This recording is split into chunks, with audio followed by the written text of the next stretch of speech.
আসসালামু আলাইকুম বন্ধুরা, আজকে আমি রান্না করবো ঘরোয়া পদ্ধতিতে খুব সহজে ডিমের ঝোল। চলো দেখে নিয়ে যাক তার জন্য কী কী লাগছে। আমি পেঁয়াজটাকে ভালোভাবে সিলে বেটে নিলাম। পেঁয়াজটা বাটা হয়ে গেলে এরপর আমি বেটে নেবো আদা রসুন।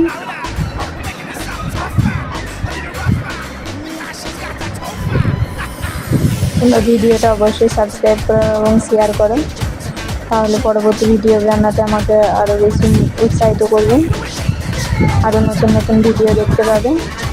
মুরগিটা ভাবছে কী করছে, মুরগিটা ভাবছে হয়তো আমাকে রান্না করবে নাকি। এরপর আমি জিরে আর শুকনো লঙ্কা বেটে নিচ্ছি।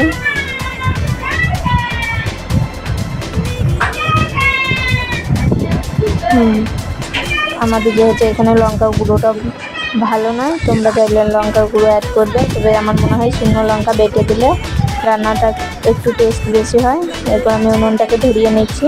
উনুনটাকে ধরানো হয়ে গেলে এবার কড়াইয়ের মধ্যে তেল গরম করে নিলাম। এবার সিদ্ধ করে রাখা ডিমগুলো আমি আগে থেকে সেদ্ধ করে রেখেছিলাম, ওই ডিমগুলোকে তেলের মধ্যে দিয়ে দিলাম।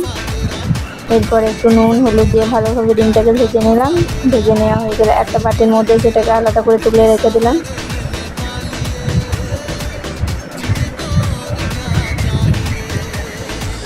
এবার ওই তেলের মধ্যে আমি মশলাগুলোকে অ্যাড করব, যেগুলো বেটে রেখেছিলাম। পেঁয়াজ বাটা, আদা রসুন বাটা, আর একটু জিরে আর শুকনো লঙ্কা বাটা। ভালোভাবে 2 মিনিট মতো এটাকে কষে নিলাম। এরপর আমি দিচ্ছি নুন। আমার মনে হলো আর একটু তেল লাগবে, সেই জন্য আমি একটু তেল অ্যাড করলাম। তোমরা তোমাদের পরিমাণ মতো তেল অ্যাড করো।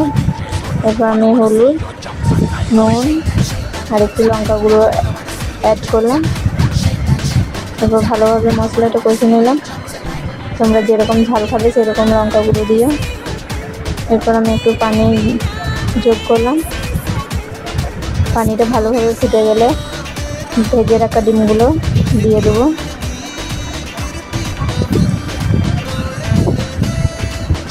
পানিটা ভালোভাবে ফুটে গিয়েছে, এরপর আমি ডিমগুলো দিয়ে দিচ্ছি। ডিমগুলো দিয়ে দেওয়ার পর 3-4 মিনিট মতো রেখে দেবো, তাহলে আমার রান্না কমপ্লিট।